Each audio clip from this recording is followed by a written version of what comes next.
I am so glad you convinced me that the family car should be the Defender 110. It is so beautiful inside, it's so comfortable, and it just feels indestructible. Yes, it really is. I've been waiting a long time for the new model to come out. The Defender 110, I'm telling you, it's my favorite car of all times. It's my third one. You know, I have stories of going off road. The guy managed the group. He was like, "What are you doing in this beautiful car?" I'm like, "I'm going off road." He's like, "Are you sure? Because you can use one of ours." And then they look like Mad Max cars. I'm like, no, we're going to do this. And he was shocked. Wow. Well, it's great because the Defender has been reimagined for 21st century adventure, and its unparalleled off-road ability as well as its robust interior are invaluable whether you're headed towards uncharted territory or just a weekend of exploration. The Defender 110 tackles challenging surroundings with absolute confidence. The SUV conveys strength outside and in, featuring peerless technology like an intuitive driver display and an award-winning infotainment system. That's my favorite part, to keep you connected no matter where the journey takes you. Adventure is unique to everyone, and so is the Defender. Choose from the two-door Defender 90, the four-door Defender 110, or the larger Defender 130 with the ability to seat up to 8 passengers. You'll find uncompromising performance in all three. So pack up and go even further with the Defender 110. Learn more at LandRoverUSA.com/Defender. Capella University is rethinking higher education. With its game-changing FlexPath learning format, you can earn your degree on your schedule and fit your education seamlessly into your life. Imagine your future differently at capella.edu. This isn't your average business podcast, and he's not your average host. This is the James Altucher Show. Today on the James Altucher Show. Caution is different from panic. Yes. People are going a little bit insane, Yes. and then they ignore the flip side of the equation. Like China, starting around mid-February, cases started to peak, and now, as you mentioned in your email, there's hardly any new cases, so they closed down the last of their specially built hospitals that were made just for coronavirus. People seem to be ignoring the fact that a pandemic does come to a natural ending, and in the middle of that is the peak where the number of cases per day stop moving up exponentially and start to actually level off or go down. Yeah, and the challenge, and I think we all have to remember this, is that the news media, unfortunately, thrives on fear, right? And I'm just saying, just for everybody to get this realization that the news media's job is to deliver your eyeballs to their advertisers. That's how they make their money. And when we are in a period of absolute fear and shock and awe during wartime, during pandemic time, during all these things, people are glued to the news. I just think the level of fear is off the charts. Right, so it's a good point because all the evidence suggests there's going to be an end to this and it's not going to be as bad as people think.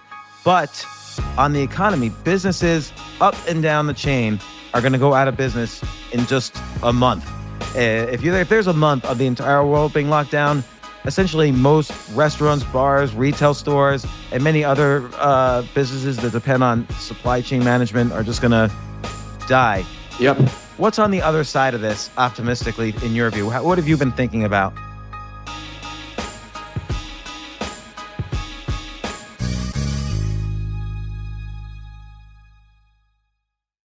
My health is really important to me. I know I'm more creative when I'm healthy. I know I'm more energetic. And look, Athletic Greens takes your nutrition seriously, which is something we all should do all of the time. Athletic Greens has been a sponsor for so many years, and I really can't thank them enough, specifically because they make a product that I personally love using to support my immune system and my gut health. I really want to stress that Athletic Greens is not your average supplement. It's a high-quality product taken by renowned experts, including myself, as a way to get access to micronutrients and support gut health.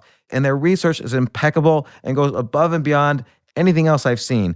You'll get high-quality doses of zinc citrate, vitamin C, plus all sorts of prebiotics and probiotics, which is great because they provide effective immune system support and improve your gut health. And it's not me just saying this. It's, again, check out Peter Diamandis' testimony. Tim Ferriss is the one that introduced me to the product. They really go above and beyond to help you take care of you, which is why I love taking Athletic Greens every single day. I do not miss a day. And it's why I love having them as a sponsor, because I want all of you to be well and get this immune support that I've been getting daily for years. Like I'm amazed at how Athletic Greens has become a part of my life. I feel such a big difference in my energy and the taste itself. I love it. It doesn't taste like some fake chocolate or fake candy flavor supplements you see everywhere else. This tastes natural because the ingredients come from natural whole foods. And I should mention, it also has adaptogens and stress and hormone support. And we all know as stress goes up, it's important to be on our own team and get wellness where we can. This is critical. Stress is to be avoided. So go ahead and check out their website. I can't thank you enough for supporting them as they support us to support you. It's a giant virtuous circle. So thank you. We're all supporting each other. And this makes me feel so good that we're building this community and that I get to share all these different opportunities and guests and so on with you. So because they're a direct sponsor, I was able to cut a deal with them that's going to help you. It's a great deal. If you're a James Altucher Show listener, you can get an extra 20 serving pack for free. It's a $79 value with your first purchase. But you got to go to the exact URL. It's athleticgreens.com/James and claim your special offer today. That's athleticgreens.com/James. It's in the US, Canada, UK, and EU. Take your nutrition to the next level. Try Athletic Greens today. Remember, use the URL. Don't be an idiot and just go to athleticgreens.com. Then you won't get the special James Altucher Show treatment. So that's athleticgreens.com/James to get started. And now here's the show.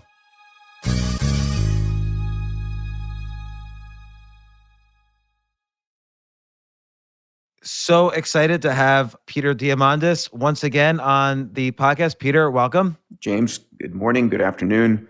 So the reason I wanted to have this is you sent around, first off, I'll just, by way of intro, you're author of the excellent books, several excellent books. We just had you on for The Future is Faster Than You Think, about all of these technologies that are growing exponentially that are going to change our lives, again, faster than we can even imagine possible. You also wrote Bold, and one of my favorite all-time books, Abundance. That's how I first became acquainted with you, is just about when everybody is sort of naysaying and doom and gloom.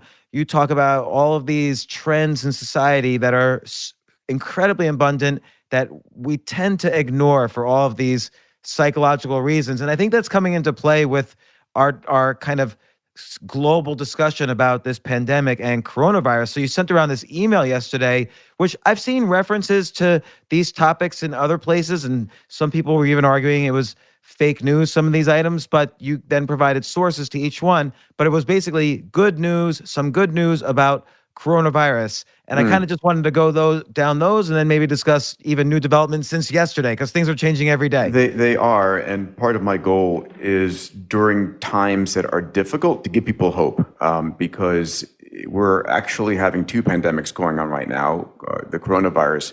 We also have a pandemic of fear going on, which doesn't help. It destroys economies, it destroys people's savings, it destroys people's immune systems from having just the stress levels and cortisol levels up. Yeah, and I wrote about this about a month or so ago, called in an article called "The Panic is the Virus," and you have to ask, given the math that we've been seeing in every country, you have to ask what kind of we're doing damage right now that could basically affect the lives, even cost the lives of. It could certainly affect the lives of billions and cost the lives of tens of millions, depending on where this economy goes from here. And so right now, everyone's so focused on the potential, the media hysteria about coronavirus, which may be true, maybe not, which is why when I got your letter, I figured, okay, this is starting to make some sense. This is going along with the math that I've been seeing. So I agree. Let's people need a calming voice also. Yeah. So, I mean, during this podcast, James, and for everyone listening, I really want to give you some good news, some hope, some places that you can sort of get additional hope, and the realization that we've got the world's smartest people on the planet working on this. There's never been a time where the entire globe is more unified than right at this moment. I mean, that's kind of a kind of crazy outcome, but it is an important one. You know, we haven't seen this level of global unification. We didn't even have it on 9/11 because part of the world was gleeful about the attacks in the U.S. And bluntly, last time we had something like this was like the Apollo program 50 odd years ago when we landed on the moon, and you know everyone around the world was focused on that. Now that was a positive outcome versus a negative one, but still, you know, that's an important metric. There's more capital and more brain power, and I'll share some of the most amazing heroic science efforts going on right now. It's insane. Around the clock, people are working. Yeah, it's interesting because I feel like in our lifetime, and in our lifetime, there are basically three events that have terrified me equally, but this is the worst. And the first was 9/11, and I actually had breakfast at the World Trade Center that day and saw the first plane as it was coming in, and that was not only obviously terrifying to me personally, but it was terrifying to the entire world. Everyone thought the world's going to change, and to some extent, the world did change. Same with the 2008, 2009 financial crisis. That was terrifying and horrific and changed the world. But this now, you're right.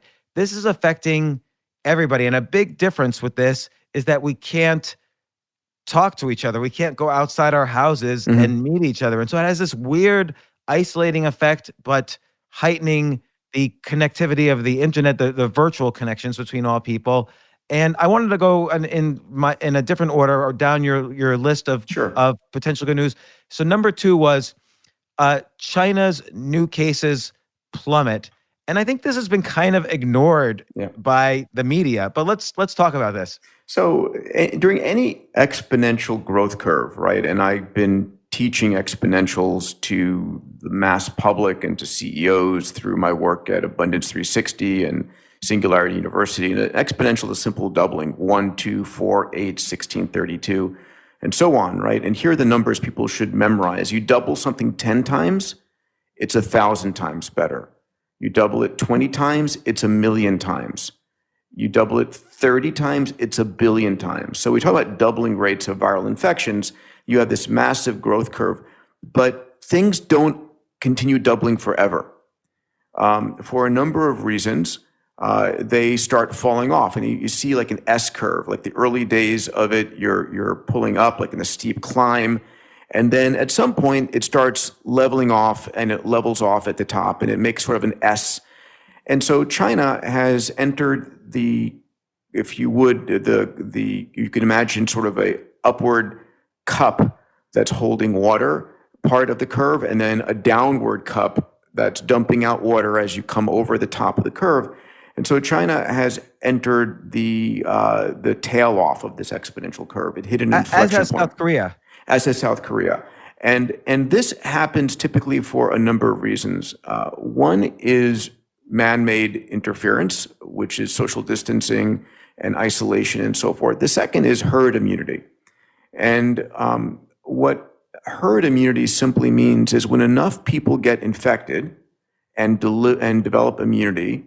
If I walked into a room of 10 people and I was infected, I don't think I am, just FYI, but if I walked in, I could infect 10 people, they go out, each infect 10 people, and that's, you're seeing massive exponential growth.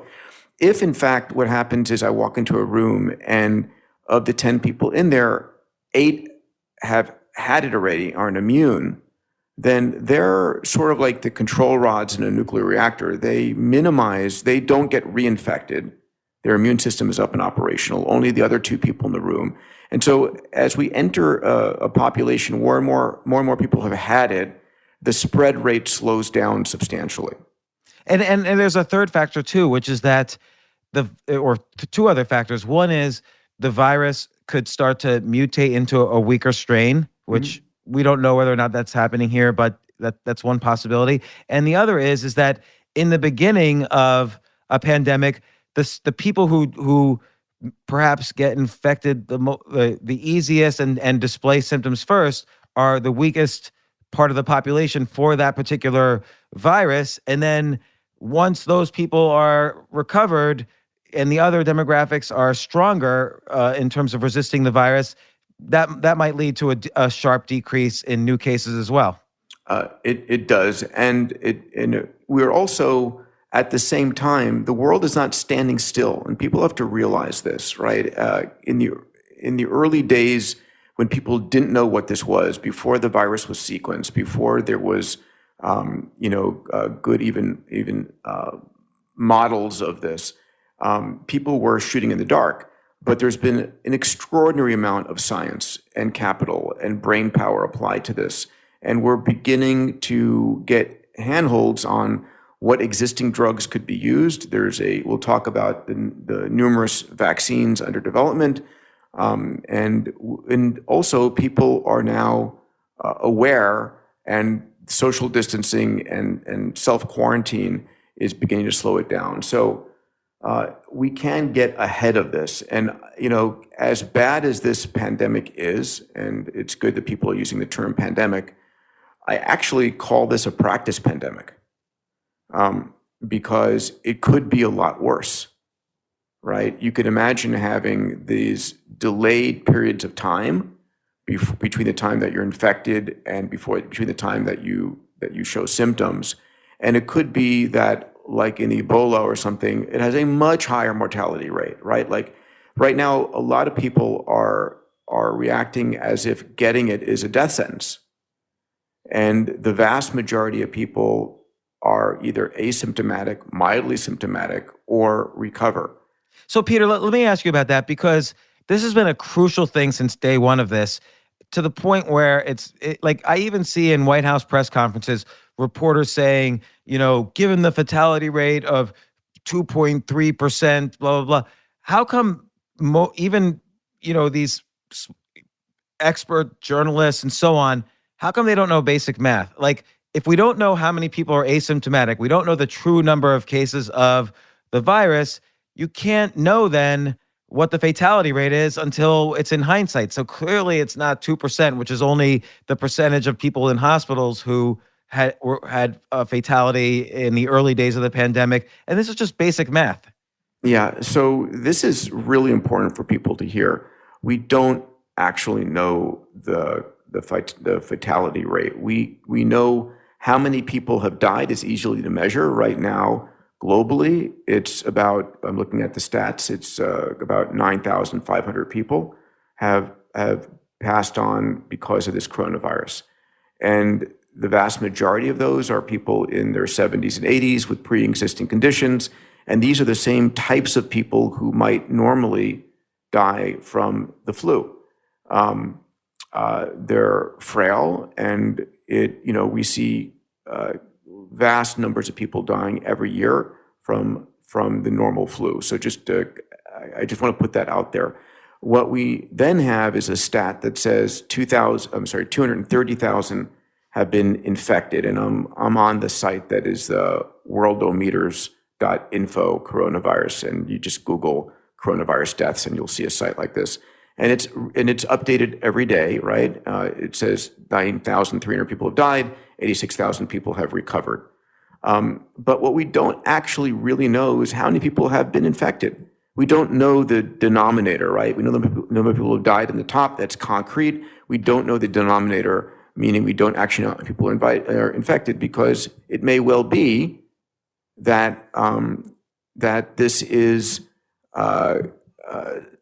much more prevalent than we're seeing, right? And given that we don't know, I've seen estimates up to 90% of cases might be asymptomatic, which lowers by 10. It lowers from basically to flu levels the fatality rate, and unfortunately, it's skewed towards one demographic, the elderly. But knowing data like this changes the way you treat it as a society, or change the way you treat it medically, and so on. So I want to share with you an exciting piece of news that I'm beginning to share and blog about, which is I'm on the board of a company. It's called C19. It's part of a part of a larger company called United Biomedical, and they have developed an antibody blood test, right? So this is not a nasal swab. This is a blood test that you take a small amount of blood, and you find out, do you have antibodies to the coronavirus, right? Have you had it and have developed immunity to it? And what they are doing is they've gone, the co-founders, Lou Reese and Mei Mayhew, who live in Telluride, they've gone to the San Miguel County, which is the larger county that Telluride is part of, in Colorado, and they are going door to door and drawing blood and testing the entire county. They're testing 7,000 people to find out who is infected and who's not infected. And it's a somewhat random population because Colorado hasn't had a lot of cases. Like a lot of the testing that's been done so far to get evidence about this has been just on people with symptoms, and that's part of the problem. Yeah, and so they're going to test, and then 10 days later, which is the sort of the typical 95% of people who are exposed will have seroconverted, meaning they will have created antibodies within 10 days. So they're going to do testing the next 3 or 4 days, and then testing 10 days later, and then be able to say, listen, you're free and clear, or you've had it and you have herd immunity and you're free and clear. That's great. And it's going to be the first, we'll actually get some data about this. And this is where we need to go to, and we're going to go to a point where everybody is tested and we have real information, because we're operating subpar. And like South Korea right now, the stats I put out in another blog, and by the way, I put out a blog 2 or 3 times a week right now on this subject of the numbers. And anybody's interested, if you just go to Diamandis.com, you can sign up for my blog there. So here are the numbers. China has seen a mortality rate of 3.9%, a death rate, let's call it that. And South Korea is 0.7%, right? And I think it's, we'll see those numbers get lower as we realize more and more people were asymptomatic or subclinical. So we'll see. Now the flu is 0.1%, right? Just for reference. So the likelihood it is worse than the flu, yes, but is it 10 times worse or 100 times worse? We'll find out. And the biggest problem, of course, is none of us have seen this virus before. So there's no vaccines out there. There's no previous immunity out there. And that's what's scaring people, is that it is highly infectious, meaning it lasts on surfaces of metal and wood and cardboard and plastic for dozens of hours, could be multiple days, and it's airborne in microdrops, meaning if you are just like cough or sneeze or breathing near somebody, you could be vaporizing the particulate. So it's not to be ignored. I just think the level of fear is off the charts. Right. So it's a good point, because caution is different from panic. Yes. So for instance, for me, I'm staying indoors simply because I don't want to get this virus. I could stay indoors during flu season also, and I won't get the flu. But that's a choice I'm making, and people get the flu, and some people do stay indoors. So it's a similar type of choice. I think because of the uncertainty and because of everyone saying, oh my God, this is growing, this is doubling every day, and fatalities are 2%, people are going a little bit insane. Yes. And then they ignore the flip side of the equation. Like China, after just a mere 3 months, after less than that, starting around mid-February, cases started to peak. And now, as you mentioned in your email and has been passed around the internet, there's hardly any new cases. So they closed down the last of their specially built hospitals that were made just for coronavirus. People seem to be ignoring the fact that a pandemic does come to a natural ending. And in the middle of that is the peak where the number of cases per day stop moving up exponentially and start to actually level off or go down. Yeah, and the challenge, and I think we all have to remember this, is that the news media, unfortunately, thrives on fear, right? If you think about it, and I'm just saying, just for everybody to get this realization, that the news media's job is to deliver your eyeballs to their advertisers. That's how they make their money. And when we are in a period of absolute fear and shock and awe during wartime, during pandemic time, during all these things, people are glued to the news. And so the ratings for news media go through the roof, and they can sell their advertising for a lot more. And so the good news networks don't succeed. And so it would be great if they did, because what happens is all we hear is the negative information. We don't hear any of the positive news. And that just drives the continued exponential growth of fear. But we evolve that way, right? So if someone 50,000 years ago passed by a bush and heard some rustling in the bush, they don't wait around to see if it's the wind or a lion. They just run. Yeah, it's called our amygdala. We actually have a structure in the brain called the amygdala. It's in the temporal lobe that scans everything we see and everything we hear for negative news. And it's our early warning system, and it puts us on red alert if we see something that's dangerous, visually, auditorily, sensorily. And we focus. And the old adage, if it bleeds, it leads. But there is good news, and maybe we'll just continue to share some of these things, shall we? Yeah. But let me ask you this, one more thing about China. China's got 2 billion people, and I'm sure you encountered this because I've encountered this. If I mention to people, well, look, there was, it's all horrible and tragic, but there were only, 3,000 or 4,000 reported deaths. Maybe they lied, and maybe there's 20 times that amount. Who knows? But that's still a tiny percentage of 2 billion, and now it's over. And people seem to not want to believe that, even though it's kind of fact now. I mean, Apple even reopened all their stores, which is mentioned in your email. Yeah. No, the number that I have reported here is about 3,200 deaths in China, which is significant, but very fraction. tragic. But a minuscule fraction of the number of people who died from the flu. So again, like Harvard comes out with this report, 70% of the U.S. can get infected. There will be 10 million deaths. Why are people assuming this is going to be 1,000 times worse than, or 3,000 times worse than China? Yeah, I mean, I think first of all, China, because of the structure of their government, is able to say, shut everything down.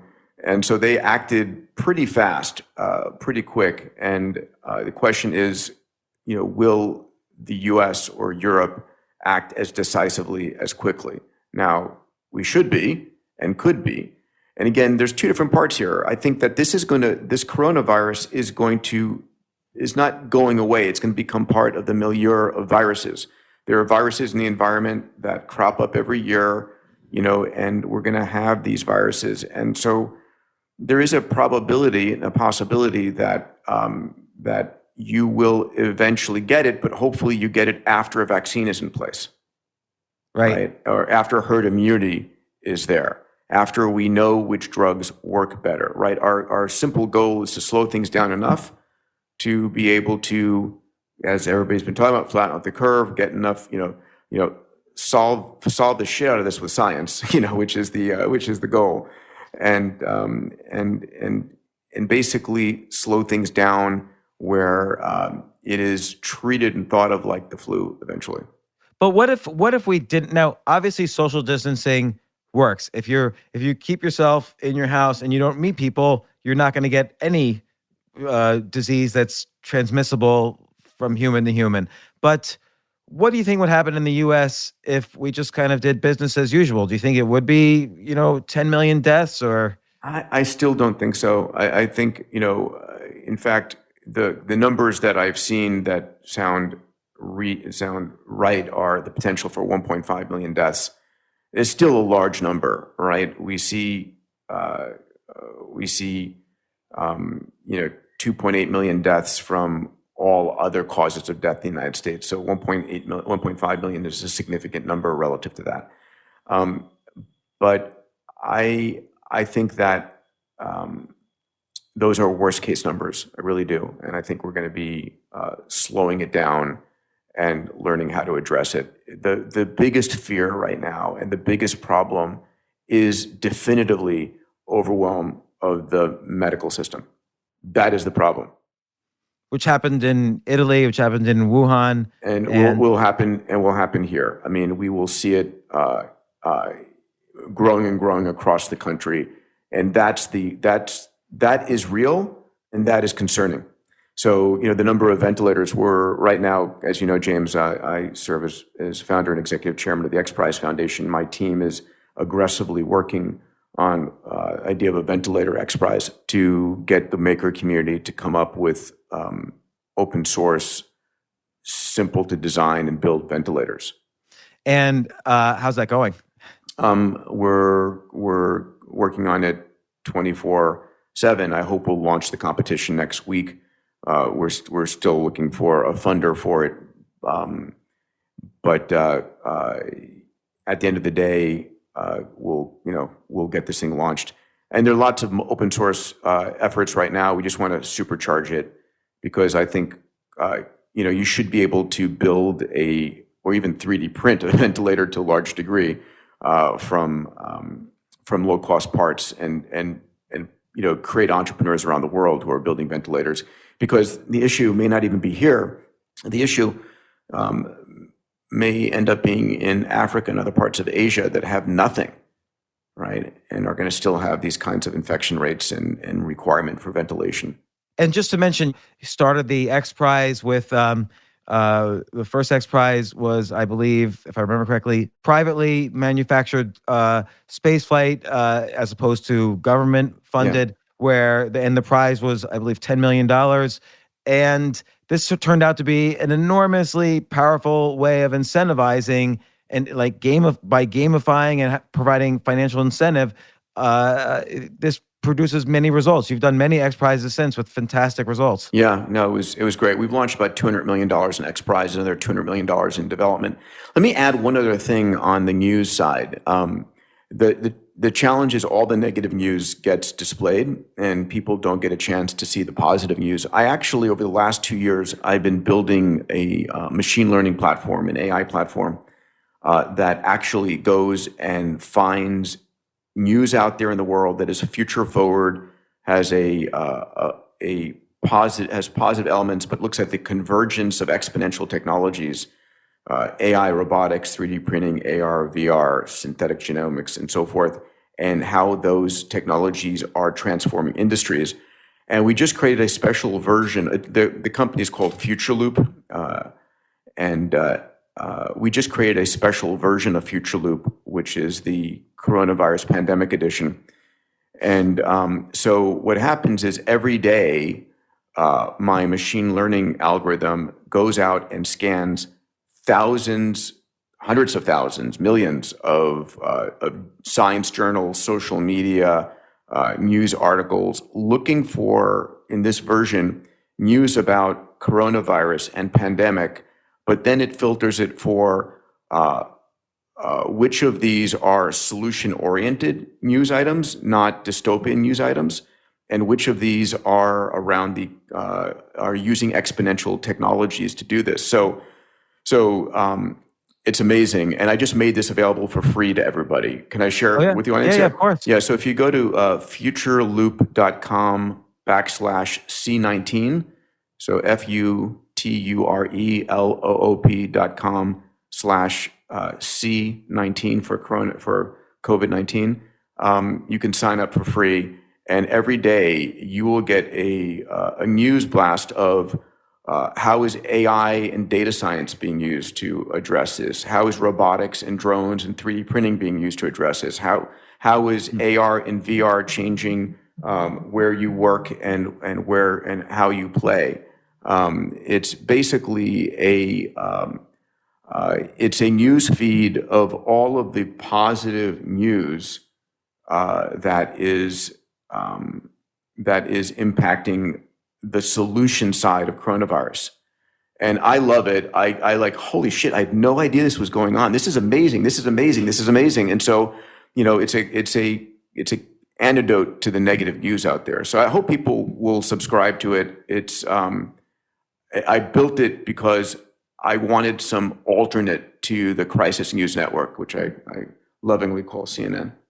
And just a brief 10 seconds. How does the AI work? Did you like train it with articles that were already good that you labeled good news? Yeah. I have an amazing person, Morgan McDermott, who is the CEO. I've just been funding it, and I put out something called Abundance Insider for the last 4 years. A great newsletter, by the way. Yeah, again, diamandis.com. You can sign up for that. So I have 4 years of articles of abundance-minded, exponentially focused news articles, and we trained up the AI to think like I do about what is scientifically valid, exponentially enabled, solution-oriented. And then there's a version of Future Loop that you can apply to any industry. Like if you're in the clothing industry, you can find out about future-oriented exponential impacts on the clothing industry or the education industry, whatever. But we created a special version of this.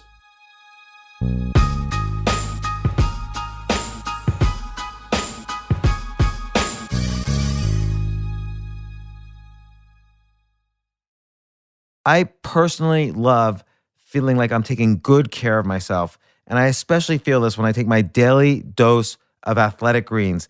They really go above and beyond to help you take care of you, which is why I love taking Athletic Greens every single day. I do not miss a day. Athletic Greens is not your average supplement.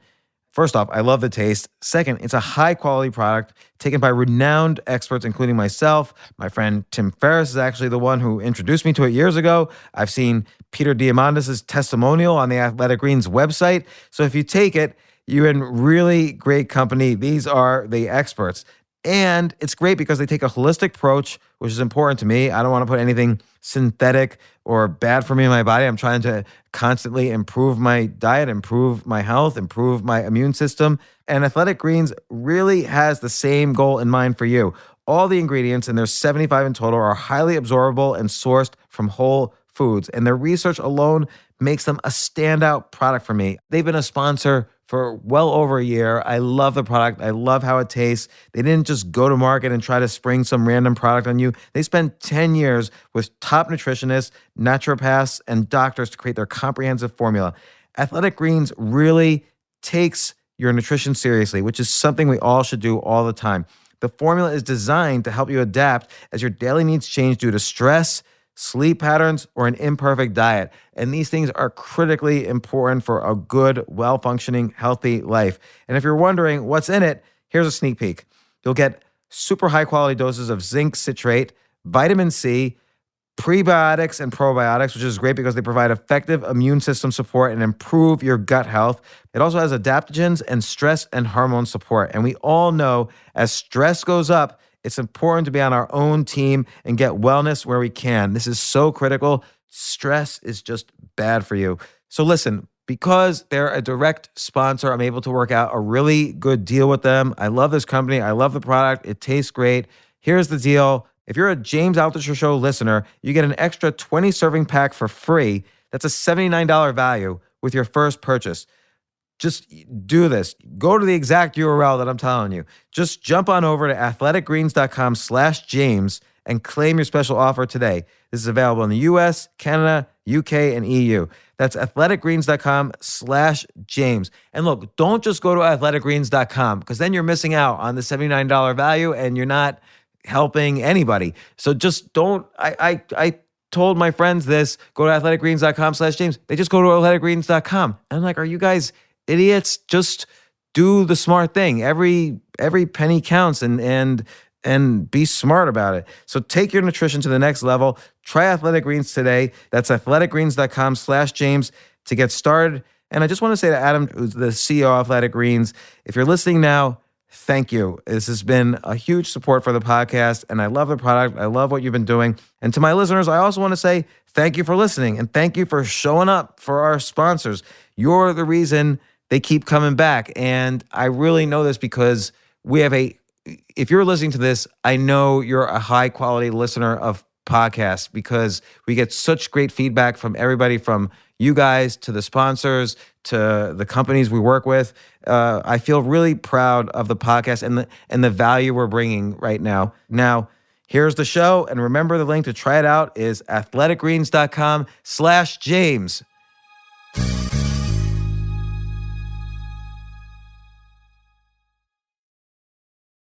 Oh my gosh, I love these clothes. Mizzen and Main. That's Mizzen and Main. It really is the most comfortable work clothes.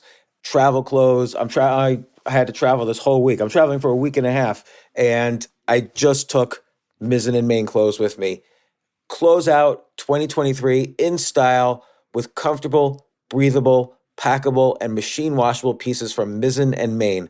As you wrap up your year-end goals, enjoy a Mizzen and Main dress shirt that you can wear confidently. I like that they've very just nice, solid colors. I don't really like to get all fancy in patterns and everything, although they do have some pattern shirts, but very comfortable clothes, stretchable pants. It's just super comfortable, but they look professional and you can wear them casually or professionally. I like some of their flannel shirts or untuck shirts. I love untuck. I never tuck in. So again, whether you're shopping for a special someone or giving yourself the gift you really want, I just buy myself gifts. Mizzen and Main is the perfect gift for any guy who works, travels, and or cares about looking and feeling great. As you could tell by my many photos across the internet, I care about looking fantastic. I'm practically a model. And let's be honest, every guy loves to look great. So again, shop now at mizzenandmain.com and save 20% when you spend $130 or more using promo code James. That's promo code James at Mizzen and Main, Mizzen and Main.com.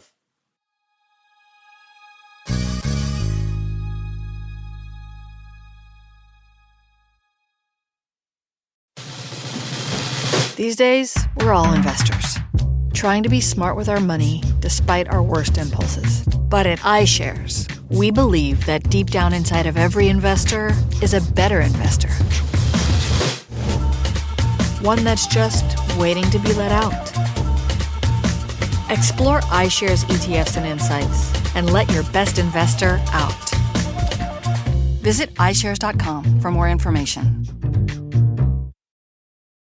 You know what I love about fantasy sports is that even though I'm not going to be a great basketball player or a baseball player or a football player or whatever, I feel like I get to participate and make decisions and use my knowledge of these different leagues or these different sports to compete. So it's like I can pick my team or I can pick my favorite players and I could use my knowledge to make predictions and maybe even make money. So with the basketball season here, you can now pick combo projections across football and basketball from the Specials League on Prize Picks. This is a league created specifically for combo projections that include two or more players from different sports or leagues. Want to play alongside some of Prize Picks' favorite players like rapper Meek Mill and comedian Andrew Schultz, who's also been a guest on this podcast, and I've been a guest on his? You can now find community plays under the promos tab of the app to view entries for some of the biggest names in the Prize Picks community each week. Look, Prize Picks even offers a reboot policy so that your entries stay in play even if one of your players gets injured. For football and basketball games, if you have a player who exits the game in the first half and does not return in the second, that player is rebooted. Prize Picks is the only daily fantasy sports platform with an injury insurance policy. What? So, I love playing it. I love anywhere where I can use analytical ability with my interests to demonstrate some skill and maybe make some money. And I like the game-like aspect. I do wish they had chess as a category on prizepicks.com, but I'll settle for what they've got. Maybe I should make my own fantasy chess league. But in any case, I love Prize Picks. Go to prizepicks.com/James. Use code James for a first deposit match up to $100. That's the easiest $100 you're ever going to make. So that's prizepicks.com/James and use code James. Daily fantasy sports made easy.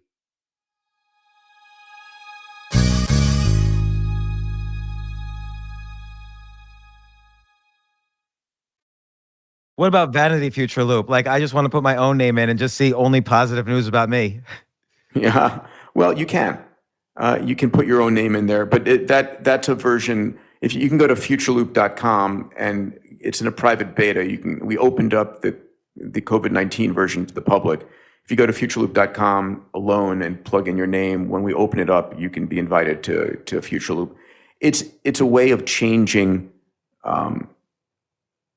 changing how we consume news. And it's like, I want news that's actually going to be useful to me, not what some editor on a newspaper staff or not what some producer on a TV channel wants to feed me. No, I don't know if I ever told you this, but at one time I was on a news show pretty regularly, and as one of the pundits or whatever, and the producer asked me for one show, hey, why don't you hang out backstage with us and you'll see how this is done. And in the middle of the show, he leaned over to me and he said, we're just trying to fill up the space between ad spots. That's our entire job. And that's him admitting it at a prime time. It was a prime time news show at a major network, which was kind of scary. I stopped going on news shows after that. So listen, I mean, that's their business. It's like, if you look at the headlines across the bottom of Fox or CNN, it's like death toll rises. It's like pandemic alerts. It's like, it's meant. They get their fancy graphics. Oh my God, it's meant to screw with your brain. Yeah.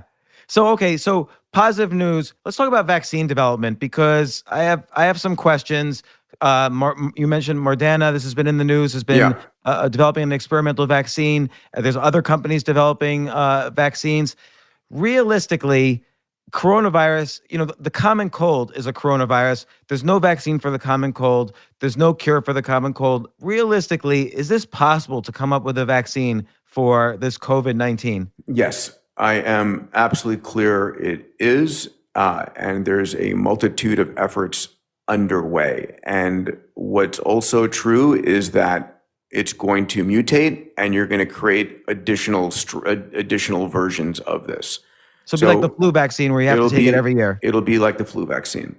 So Moderna, happened to be, so Stefan Bancel, who's the CEO of Moderna, is a friend, and I happened to be in his headquarters in Cambridge 2 weeks ago, before the insanity fully began, and sat down with him and his chief scientist. Tony Robbins and I are writing a book called Life Force about all of the incredible technologies coming online this decade to extend the healthy human lifespan, right? It's, again, at a time we're talking about mortality rates and death rates and so forth. It's nice to think about the fact that there's amazing technology. It's going to extend our life.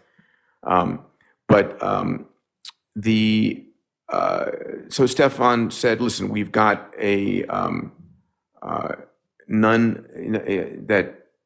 he said, listen, we're working on this. The challenge is going to be how quickly the FDA will approve this, right? At the end of the day, we may have a vaccine that we think is ready to go, but the FDA's job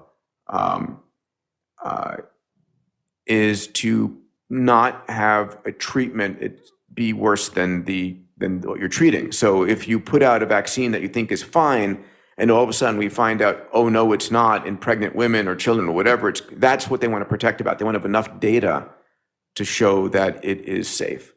So the chances are that we're likely to have a vaccine in the fall of 2021, that it may take as long as another 18 months to go through all of the testing.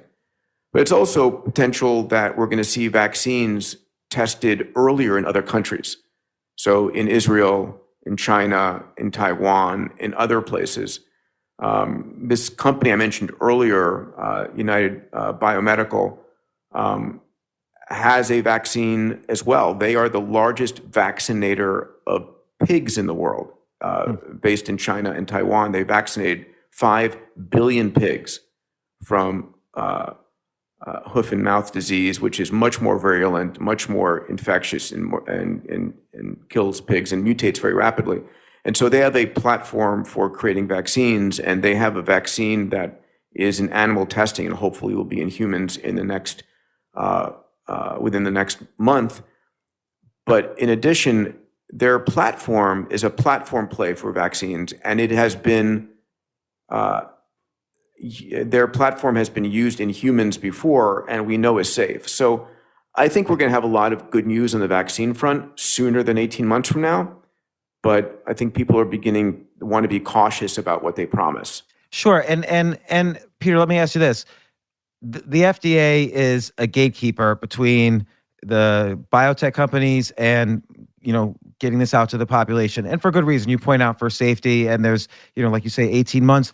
often these safety trials are 12 months, and then there's other things they need to pass as well, which is the other 6 months, even in a very fast track case.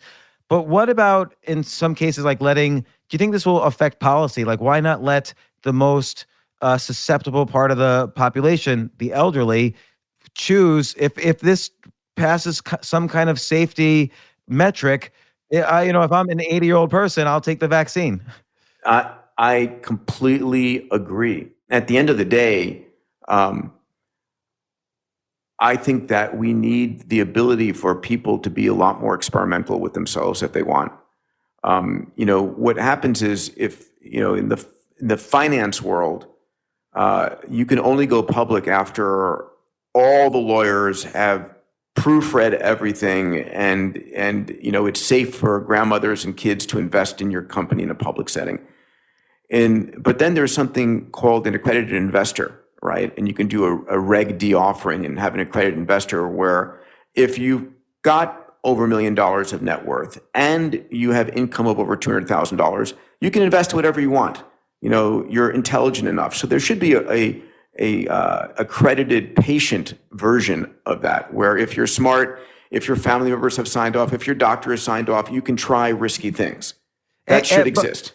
But by the way, accredited investors do not have a better track record than non-accredited investors. That's kind of like it was only accredited investors investing in Bernie Madoff. So it's sort of a weird analogy, but I agree almost disease by disease. Like again, here with COVID-19, this coronavirus, it affects mostly the elderly, or it hurts mostly the elderly. They're not. There's no pregnant women over the age of 80. They should be allowed to take. They should be allowed to take this vaccination as opposed to staying in next season for the whole season. So I'm just suggesting there may be another piece of good news that could come out of this is that we pick and choose our spots to start releasing some of these things early, including drugs. So what are you seeing on the cure front? So there are a number of drugs that are antivirals and malaria drugs that are in tests. So what's happening right now is two things. One, lots of existing drugs that are in production already and have been FDA approved and could be used off-label are in test. And we're going to find out the results. We'll find out these results in the next probably week or two. And then if there's things of promise, Gilead has some, they will be, at the speed of light. That information will go to every physician and every hospital out there, and we'll start utilizing these things. There are other things, for example, one of my other companies I'm a co-founder of called Cellularity, based in New Jersey, is the largest cellular medicine company. And they actually store placentas. When a baby is born, you have traditionally stored the cord blood for that child, which can repopulate your hemopoietic system if you have a childhood leukemia of some type. But what they realized with Dr. Bob Huri, who is the chairman, CEO, the brains behind the operation, I'm simply his co-founder and vice chairman, realizes that the placenta is a 3D printer that manufactures the baby and also the immune system that protects the baby. And so what he's done is stored 100,000 plus placentas, decellularized them, been able to take out the stem cells, the pluripotent stem cells, and also the T cells and natural killer cells in the placenta. And those natural killer cells in our tests right now, natural killer cells are what the cells that protect you against viral infection and against various cancers, as well as the T cells. And what he's finding is that natural killer cells infused into a patient who is infected could help them fight the infection, right? So it's like boosting your immunity. So that's important. It's still preclinical. They just filed for an emergency IND, and basically to get approval from the government to start testing, and hopefully we'll get that approval this week or next. And now, is that to work on people who have the Yes. illness? Yes. So again, like I always ask, like, let's say there's some indications that this works, and you have 100,000 people on ventilators right now that are not looking so good. Why do we need any tests? Why not we just give it to them if there's some indications? I agree. So Cellularity's facilities, we just built out brand new facilities where we could manufacture hundreds of thousands of doses of natural killer cells for infusion. You infuse some large number of cells through an IV, and that's the goal. This is the FDA process. It is a slow and methodical And expensive process because here it's political to a large degree in the following way. If the FDA approved, and this is not the company's point of view, it's my personal point of view, I just want to be clear about that. I don't want to get anybody in trouble here. But the FDA is there to protect people against charlatans, to protect people against unknown effects. And there have been lots of cases in the past where people thought something was safe, but it turned out to actually like thalidomide. Thalidomide, whatever. Yes, yeah, that was given to people as an anti-nausea drug in the early 60s. It turned out to, in pregnancy, cause shortened forearms. It was awful. But it's now found to be used in multiple myeloma, and Celgene developed that into a multi-billion-dollar drug, but under these unique conditions. Having said that, if you approve a drug and someone gets hurt, there's hell to pay. If you don't approve a drug out of caution, then oh well, we're just being safe, right? So you value the lives lost from approval more than the lives lost from not approval. It's a strange, perverse situation. And it's interesting because you look at our philosophy, let's say in a time of war. Okay, let's say something happens that triggers us to go to war. What's the first thing we do? We call up every 18-year-old male in the country, and now female. We call up every 18-year-old in the country and say, we're going to give you a gun, and we're going to send you to a foreign country that you're unfamiliar with, and you're going to shoot other 18-year-olds. We have no problem making a decision like that. But, oh no, don't give this cure of a fatal disease to anybody yet. Like, we're so nervous about some things and then just eager to send citizens off to their death in other cases. It always strikes me as amazing. Well, we are at a war. We're at a global war. I'd love to call this World War III, but against a virus. Right. The only reason I don't like, for this case, using military terminology is I see, like in London, they just can't delay the mayoral elections. I do get afraid of a terminology that's going to lead to something authoritarian over in a situation that doesn't deserve it at all. Yeah, no, agreed. So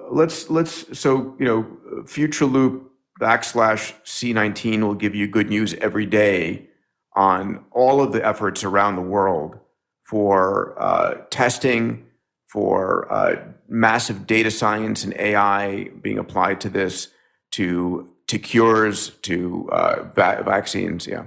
As a cure, what do you think of chloroquine, the anti-malaria drug? Yeah. So again, there's some data to show that it's got potentially positive effects, and people are scrambling and trying to get supplies of it already. So listen, when you've got no solution, you throw everything at it. So I'm reading the same reports everybody else is. Maybe I'm reading some other reports as well. I just got a report out of China that came out yesterday of their latest. And let me just read some of this. So the virus is the coronavirus 2 is sensitive to ultraviolet and heat. So how do you kill it? It's ultraviolet light and heat. 75% ethanol kills it. Chlorine-containing disinfectants kill it. Well, what does that mean? Does that mean how do you kill it when it's in the body? On surfaces. On surfaces. Okay. Yeah. Let's see what else. The pathology in the lungs very much resembles SARS and MERS. And it's basically, just damaging the alveolar the alveoli of the lungs. It decreases the number of lymphocytes and it decreases cell regeneration. So that's, it's causing your lungs to begin to fail. Let's see if I can find some other data here about other treatments in this recent deck. If you want to keep talking while I thumb through it, it just came over.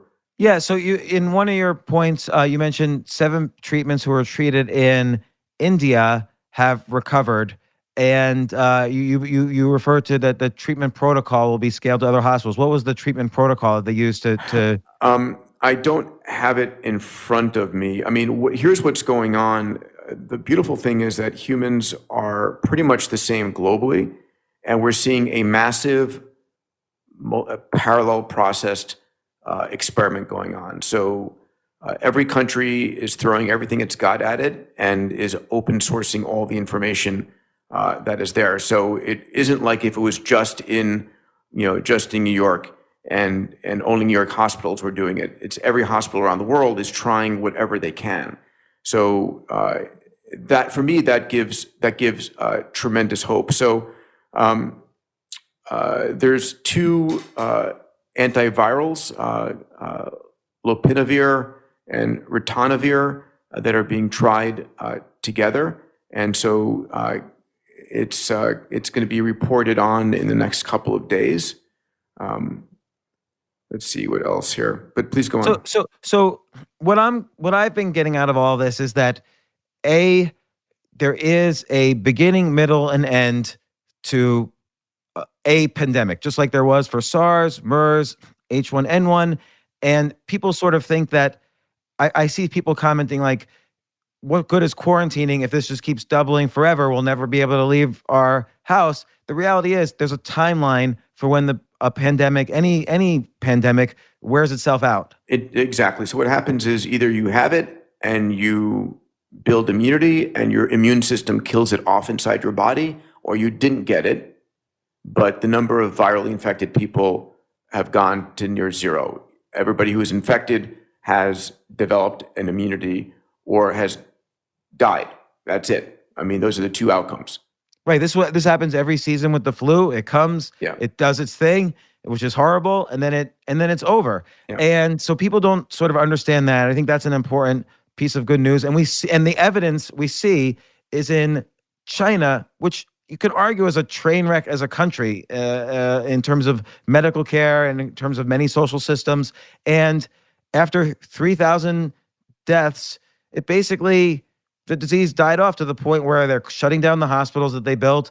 Apple's opening up in all their stores. Factories are reopening. There was an actual end, and it wasn't a percentage of 2 billion people. It was a tiny percentage of a percentage of a percentage that ended up getting now it. What we're seeing is this experiment, this global experiment. I hate to call it that, but in phases where we're seeing what happened in China and South Korea, and then Italy, and then the U.S., right? Sort of those are the benchmarks I'm thinking. And China is 3 months ahead of everybody, and Italy's a month ahead of us. And so when China reopens, which it will do shortly, and people will start coming out of quarantine, that's the next card we're going to flip over and say, does it, like you can think about it as a fire. Like, if there are a few glowing embers still in the fire, does it begin to reemerge again? Right. And so, so I think most of China is reopened, but in Wuhan specifically, it's within the next 2 weeks. They're basically unlocking the main area affected, which is good news, which they're confident in doing. If they weren't confident in doing it, I doubt they would do it because they don't want to be embarrassed. Yeah. But we'll see, like you say. But again, the data suggests this has a timeline of roughly 3 to 4 months in every country. Yes. And the same thing will happen here, which if you count conservatively, if you count March 1st as the beginning of the first cluster, the first 100 cases, that would suggest June 1st as the end date and April 15th, roughly, give or take a few days as a peak point where you start to see cases level off and then even decline, as you were mentioning, like that S.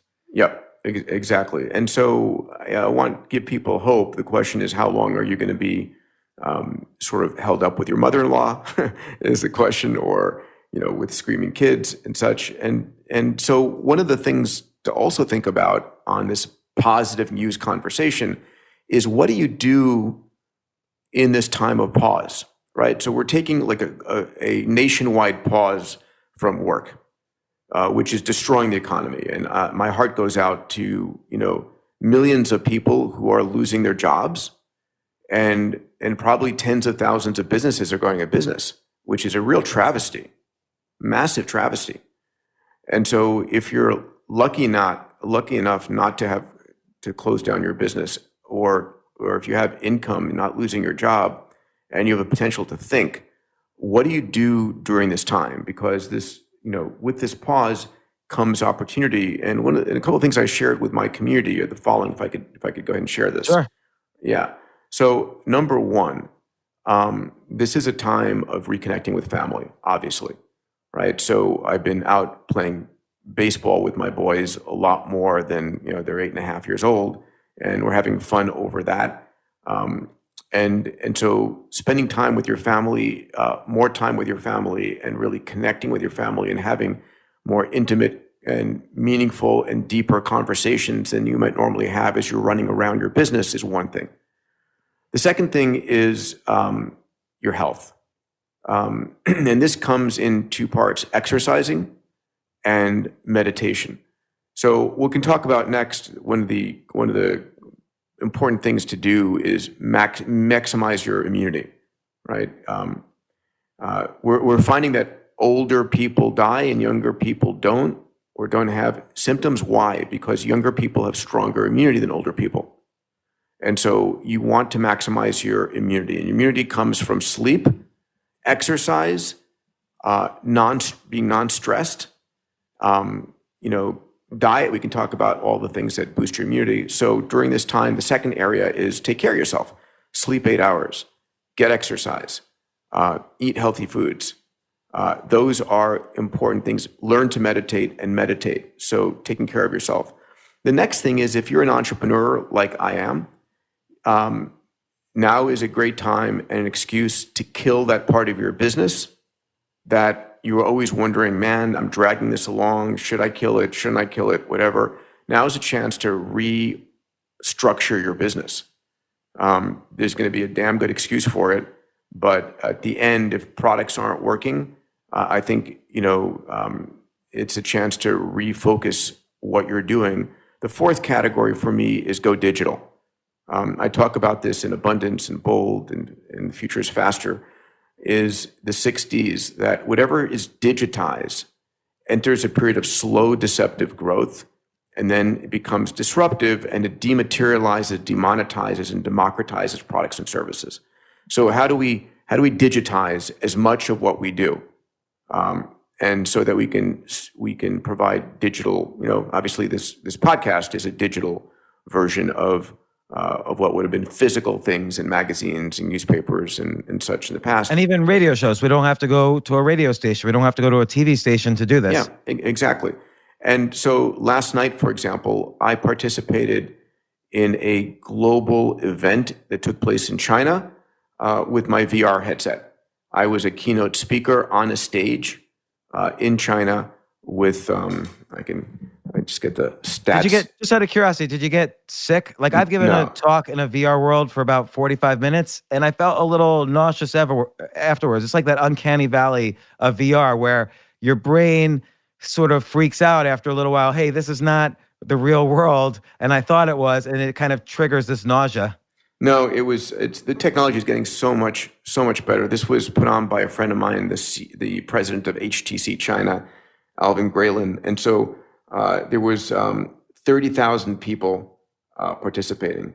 Wow. In the event, and I was talking about the future of education and digitized, and so we're going to see a lot more digital education going. And right now, 200 million kids in China have been out of school, and they're all going digital. So Peter, let me ask about this, because obviously millions of kids in the U.S. now are out of school, including all 5 of mine. And because of this situation, is this going to kind of trigger more the discussion of, hey, online education is a legit alternative to spending $70,000 a year on a higher education where you're going to go into massive debt? Yeah, I think we need to reinvent education. Education is no longer for college, for example, and graduate school. You know, first universities started around 1000 AD, and they really started getting around 500 years ago. In Europe, a lot of them around the church and such. But when universities really got underway in the 1800s, early 1900s, you would go to school, get your degree by age 22, and for the average male, your life expectancy was like 40. And so your education would last you, 20 years, and during that time, things didn't change very much.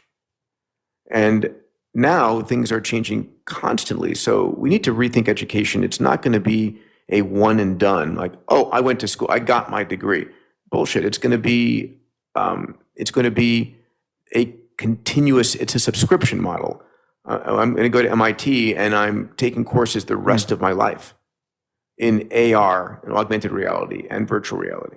I love the idea of making it a subscription model. That kind of buffers the fall of these sort of physical colleges, while at the same time not ignoring, places like Coursera, Khan Academy, LinkedIn Learning that have such masterclass, that have such valuable courses. Amazing. That are being ignored because they're not quote unquote accredited. So kids feel they're not getting the full experience, which is just BS. Yeah, and let's be clear, college has multiple reasons. One is to learn a topic or subject, which is the least needed. You don't need physical facilities to do that. You can actually learn better in VR. And the data is very clear. You can learn subjects much better in VR than you can sitting in a classroom with a sage on the stage. But college also has the importance of independence, right? You leave home, you screw up on your own, you have issues, you learn all of these things. So there's learning how to learn, and there's making friends, and there's the social side and becoming a good human. So we need to differentiate what we have to do in physical proximity and what we can do digitally. So, final thing I want to ask. I mean, we've talked about how social distancing is demonstrated to shorten the time span, or at least decrease the mortality rate in places like China, South Korea, and so on. Hopefully in the U.S., pandemics have a beginning and an end. Vaccines, we're working together as a globe, and vaccines are being developed, and hopefully they'll get out there as quickly as possible. Possible cures are being released, and again, hopefully they'll get out there as quickly as possible. And all the evidence suggests there's going to be an end to this, and it's not going to be as bad as people think. But right now, people are under people don't know whether this is going to last forever and infect the entire globe. And people also don't know what the effects of all this social distancing and social isolation will be, not only on individuals and their mental health, but on the economy. Businesses up and down the chain are going to go out of business in just a month. If there's a month of the entire world being locked down, essentially most restaurants, bars, retail stores, and many other businesses that depend on supply chain management are just going to die. Yep. Do you think what's on the other side of this, optimistically, in your view? What have you been thinking about? Wow. That is the part that breaks my heart the most, is the impact on people's livelihoods. So we're going to reinvent a lot. I think, first of all, the most important thing is for us not to ignore what is happening and the price that we're paying, and to become more robust as a society, right? The ideas of pandemics have been out there for a while, and people have been talking about it. One of the things that I'm concerned about is that we do have existential threats for humanity that we don't pay attention to. In fact, this year for XPRIZE, our theme is addressing humanity's existential threats. We picked that theme before the pandemic, right? Pandemic is one existential threat. An asteroid impact is another. Talking about having a bad day. right? If we find a large enough asteroid heading our way, and they pass really close to the Earth all the time, doesn't have to be a planet killer. An asteroid that, lands off the Atlantic seaboard could cause massive damage, or, it just could ruin the entire global economy even worse than we have right now. So we have to be spending more of our time intelligently protecting ourselves against all of these things. The environmental, crisis is another one that we are not paying anywhere near enough attention to. So I think that we're going to have to upskill people who lost their jobs to digital jobs. I think, a lot of the stuff I talk about in my book, The Future is Faster Than You Think, is fundamentally going to be accelerated by this virus. We're going to accelerate a lot of these things digitally and autonomously and automagically. I think also, and I don't know if it'll occur now or in the next crisis, but I think public policy has to change, has to be a little bit more open, a little bit more fluid and and context based, as opposed to like, these are the FDA rules. These are the rules for lockdown. Like, you take a situation like this that everyone is so worried about, but as we get more data, it suggests more policy. So, okay, here's a demographic group that is the most affected by this. This is the group that should probably be more under lockdown than the group that moves the economy forward. Okay, here's a drug, here's a vaccine that maybe we can send to people who are on life support now, even though it's not fully through the FDA. It got through phase 1 or phase 2. 100%. We also need more scientists and more engineers in Congress, right? I mean, we have a political system filled with lawyers, to the most degree. And I really think, one of the things that China has is they have a meritocracy with a lot, the number of PhDs in the Chinese government. And, listen, I'm a capitalist, through and through, and I love our country, but I don't like the fact that, we're not listening to our scientists, and we are not moving fast enough, and our most of our politicians don't have enough of a scientific background, I think, to a large degree, to be making the decisions there. So do you think we will get to the other side of this, in the sense Of course that, we will. in the sense that people now, is there a tipping point where people get into such hysteria over these restrictions, and the restrictions continue longer than they need to? Is there a tipping point where society is not just dented, but brutalized? I hope not. I mean, I think the decisions we make for the United States, at least as a country, this week, and how, the Small Business Administration, and how we cushion this, and how then we restart the economy rapidly there on the flip side of this. All of these things are super important.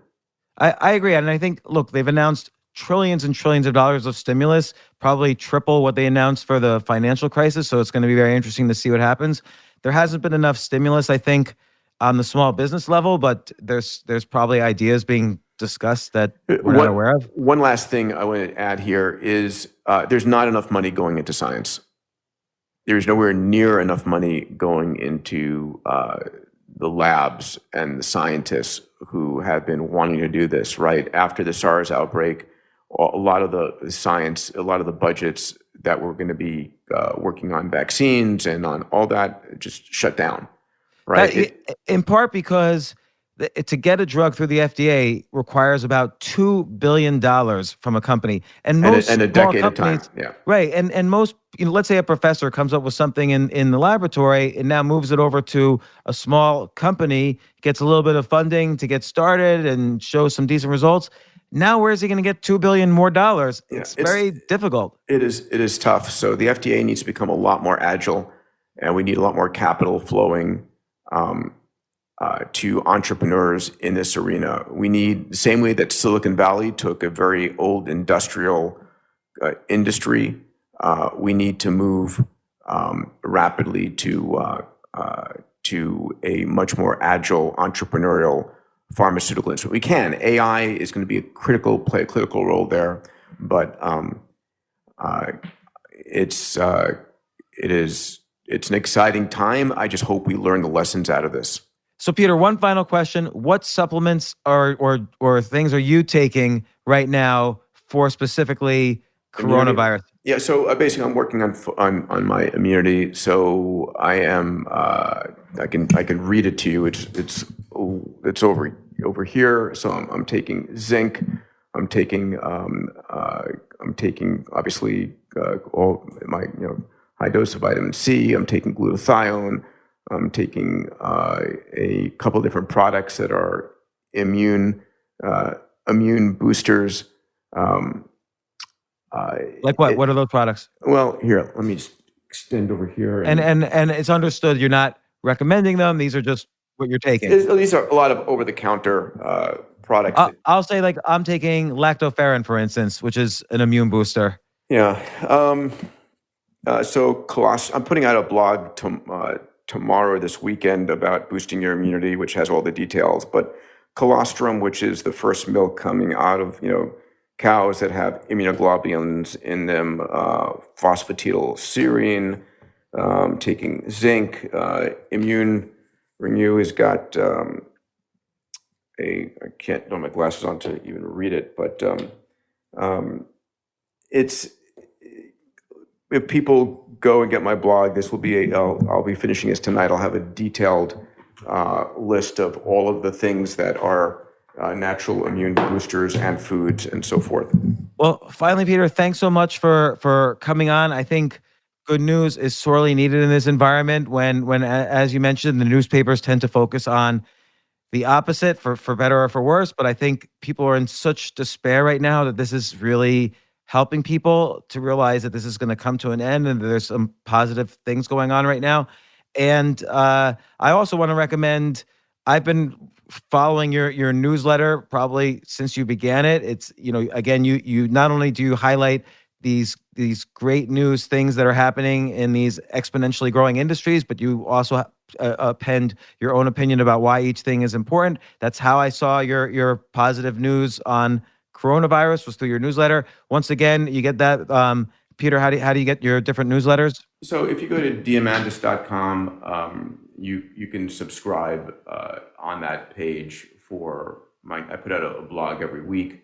I also go to futureloop.com/C19, which is really the most relevant right now for folks. And I would put on any reading list for people who have time to spare and want to learn about what the future looks like.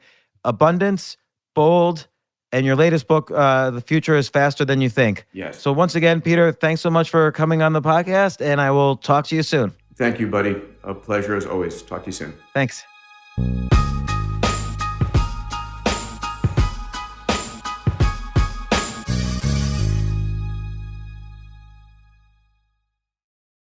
Are you ready to take control of your future and be your own boss? At Neighborly, we'll help you go into business for yourself, but not by yourself. As a Neighborly franchise owner, you'll join a community with thousands of passionate and experienced entrepreneurs. With 19 franchise brands providing a variety of home service needs, you'll benefit from decades of established systems and support. Learn more about Neighborly franchising by downloading your free guide at go.nbly.com/podcast.